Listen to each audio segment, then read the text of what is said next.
কি হাইকোর্ট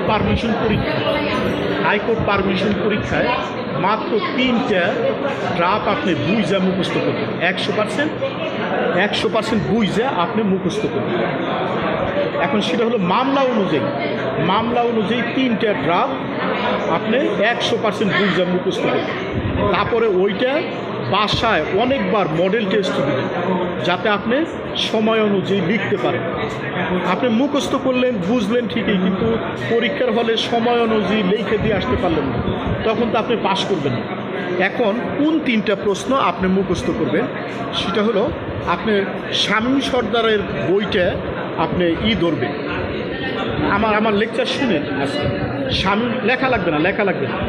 শামীম সর্দারের বইটা আপনি বেস ধরবেন, কারণ শামীম সর্দারের বইটা হলো স্ট্যান্ডার্ড সহজ বাংলা শব্দার্থ আছে, আবার পুরা ড্রাফটার লাইন বাই লাইন বাংলা অর্থ করা আছে।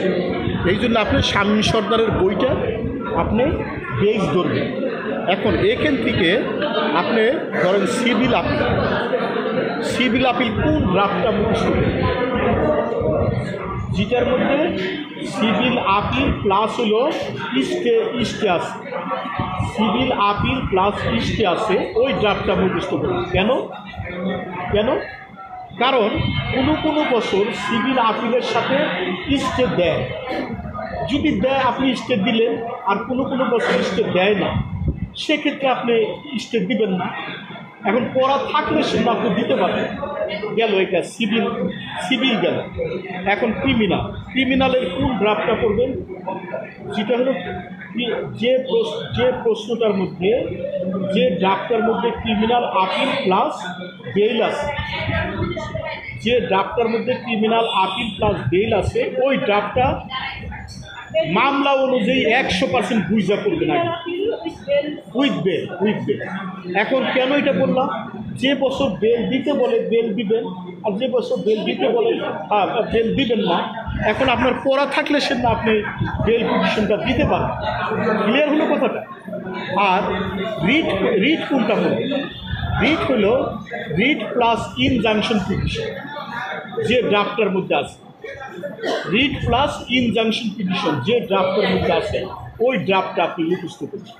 100% বুঝে মামলার সাথে 100% বুঝে আপনি ড্রাফটটা মুখস্থ করবেন। এখন ইনজাংশন পিটিশনটা কেন আমি মুখস্থ করতে বললাম, দেখেন প্র্যাকটিক্যাল একটা ঘটনা বলি। ধরেন একজনের 100 কোটি টাকার একটা বাড়ি কুমড়ারা বুলডোজাররা এগুলো ভাঙ্গা ফেলতেছে, ওই লোকটা ঠিকই দৌড়তে যায় রিট পিটিশন করছে, কিন্তু রিট পিটিশন করলে কি তার লাভ হবে? সাথে ইনজাংশন পিটিশনও করতে হবে, কারণ ইনজাংশন পিটিশন করলে হাইকোর্ট যদি একটা ইনজাংশন এর অর্ডার দেয়, তখন ওই অর্ডারটা নিকটতম থানায় নিয়ে দিলে বাদেই থানা দৌড় দেয় যায় বাড়ি ভাঙ্গাটা বন্ধ করতে পারে।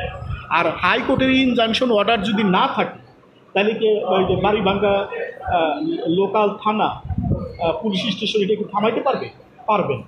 এই জন্য যে বছর ইনজাংশন আসে দিবেন, যে বছর ইনজাংশন আসে না দিবেন না। সবচেয়ে বড় কথা হলো এই 3টা ড্রাফট আপনি 100% মামলার সাথে 100% বুঝা করবেন। আপনি চেঞ্জ করবেন কি, আপনি পরীক্ষার হলে ওই মুখস্থ ড্রাফটটাই লিখবেন। চেঞ্জ করবেন কি, ওই যে প্রশ্নটা একদম হুবহু আসেন, ওই প্রশ্ন অনুযায়ী ওই ড্রাফটের মধ্যে যতটুকু চেঞ্জ করা লাগে, যে শব্দটা চেঞ্জ করার লাগে, যে সেন্টেন্সটা চেঞ্জ করা লাগে, ওইটুকু খালি আপনি শিখবেন। আপনি কিন্তু ওই মুখস্থ ড্রাফটটাই লিখবেন, কিন্তু ওই প্রশ্ন অনুযায়ী একটা শব্দ চেঞ্জ করা লাগতে পারে, একটা সেন্টেন্স চেঞ্জ করা লাগতে পারে, ওইটুক খালি ওই জায়গায় চেঞ্জ করে বসাই দিন।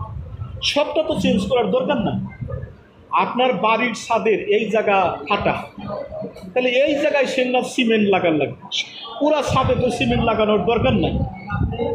তাইলে যে ড্রাফটটা মুখস্থ করছে পুরা ড্রাফটটা তো আপনার চেঞ্জ করা লাগবে, সামান্য কিছু জায়গায় চেঞ্জ করা লাগবে, ওই জায়গায় চেঞ্জ করে দিবেন। এই এতটুকু যদি আপনি বুঝতে পারেন, তাহলে আপনি একবারই পাস করবেন। বুঝছেন? ইনজাংশন যে ড্রাফটের মধ্যে ইনজাংশন আছে আর হলো রিট আছে, এটা আমি দেখাই, শামীম সর্দারের বইতে থেকে আমি দেখাই। হ্যাঁ হ্যাঁ হ্যাঁ, এটা সহজ, এটা সহজ। যেটার মধ্যে ইনজাংশন আছে প্লাস হলো রিট আছে, ওইটা আপনি মুখস্থ করবেন, ঠিক আছে কথাটা? যেটার মধ্যে ইনজাংশন আছে আর রিট আছে ওইটা আপনি মুখস্থ করবেন, বুঝছেন? এই যে দেখেন, এই যে দেখেন, এই যে একটা কোশ্চেন আসছে, আমি দেখাই আপনাকে। এই যে এইটা 2007 মে মাসে একটা পরীক্ষা হয়েছিল, আর 2007 নভেম্বর মাসে একটা পরীক্ষা হয়েছিল। ওই পরীক্ষার মধ্যে এই মামলাটা আসছিল যে deputy commissioner Netrokona on 16/2/2005 granted lease Khaliajuri fisheries. এইটার ঘটনাটা কি? এইটার ঘটনাটা হলো ওই যে ডিসি করছে কি, খালিয়াজুরি ফিশারি যে লোক লিজ নিছে তার লিজ ক্যান্সেল করে দিছে। আবার বলছে যে আপনি তাড়াতাড়ি এই জলমহল ছেড়ে দিবেন, নাইলে আপনাকে পুলিশ দিয়ে বাইর করে দিবে। খেয়াল করেন কথাটা। তাইলে একদিকে তো লাইসেন্স বাতিল করছে, লিজের লাইসেন্স বাতিল করছে, আবার ডিসি ভয় দেখাইতেছে যে উইদিন শর্ট টাইম আপনি জলমহল খালি করে দেবেন, নাহলে আমরা পুলিশ দিয়ে আপনাকে বাইর করে দেব। তাইলে এখন সে যদি একটা ইনজাংশন পিটিশন না করে, তাহলে তো ডিসি তো পুলিশ দিয়ে বাইর করে দেবে। এই জন্য এই যে দেখেন, এই যে রিটের ড্রাফটিংও আছে, আবার এই যে ইনজাংশন পিটিশন, এই যে অ্যাপ্লিকেশন ফর ইনজাংশন পিটিশন আছে। ইনজাংশন পিটিশনটা ছোট। এখন এই ইনজাংশন পিটিশনটা যদি উনি না করে, তাহলে কি ওই যে পুলিশ দিয়ে যে বাইর করে দেওয়ার কথা, এইটা কি সে থামাইতে পারবে? এখন বুঝছেন, এখন যদি আপনি ইনজাংশন পিটিশনটা মুখস্থ না করে তো আপনার বেলায় আসলো, তাহলে আপনি কি দিতে পারবে? তাহলে ইনকমপ্লিট রিট হইলে পারবে, আপনি নাম্বার কম পাবেন না।